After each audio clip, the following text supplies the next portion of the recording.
Welcome to the Fear and Greed Afternoon Report for Thursday, the 28th of April 2022. I'm Sean Aylmer. Every afternoon we bring you the 5 news items that happened today that you need to know about. Story number 1, the S&P ASX 200 finished the day up 1.3% to 7,357 points.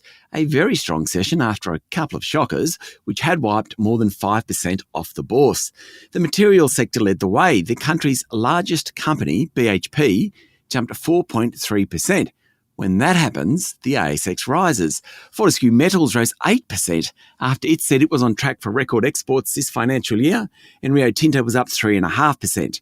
Diversified miners South32 and ASX Limited were both up more than 3%, while CSL and Macquarie Group jumped more than 1%. The healthcare and tech stocks were among the worst performers, but the best of the day was AMP. More of that shortly. Next was copper and gold producer Sandfire Resources, which rose 11% after delivering an upbeat production forecast. Silver Lake Resources was the worst on the day, down 6.5% after initially falling 11%, saying cost pressures are hitting the bottom line. Story number 2, inflation and the economic outlook is dominating the economic and political agenda at the moment. Coles boss Stephen Kane today warned that prices had risen and would keep rising. A bunch of miners, including Fortescue Metals, came out and said labour shortages and costs were a problem. Prime Minister Scott Morrison said inflation was a global challenge, not an Australian issue. That's after Consumer Price Index data on Wednesday showed the biggest jump in more than 20 years.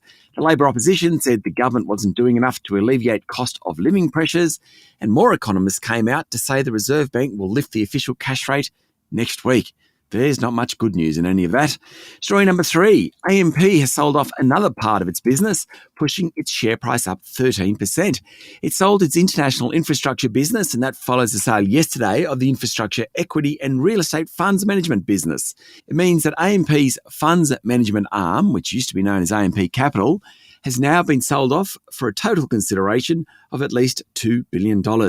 AMP share price is now at its highest level since November last year. Story number 4, a couple of once hot retail stocks are struggling. Adore Beauty said March quarter revenue rose 9% and active customers jumped to 880,000. It triggered a slight rise in its share price, but Adore has had a hard time of it since listing in late 2020. Since then, its share price has gone from close to $7 to today's close of $1.68. And the other one worth a mention is luxury goods retailer Cettire. It was a very hot stock after it listed in December 2020, up more than 800% in less than a year, but the end of the pandemic hasn't been kind. Today, it said revenues were up sharply in the March quarter, but that couldn't prevent a 10% slide. Its share price is now heading back to where it started nearly 17 months ago. And story number 5, the US economy may well have contracted over the first 3 months of the year. With official growth figures due for release tomorrow morning, Australian time, some economists are suggesting it could have gone backwards.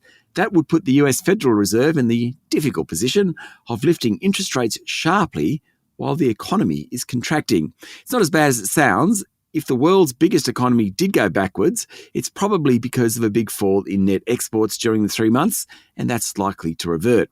Meanwhile, on Wall Street this morning, the major indices ended fairly flat.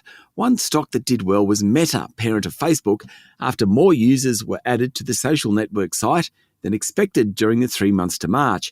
And after hours trading, shares were up 15%. That's it for the afternoon report for Thursday, the 28th of April, 2022. Adam Lang and I will be back tomorrow morning for the Friday edition of Fear and Greed. I'm Sean Aylmer. Enjoy your evening.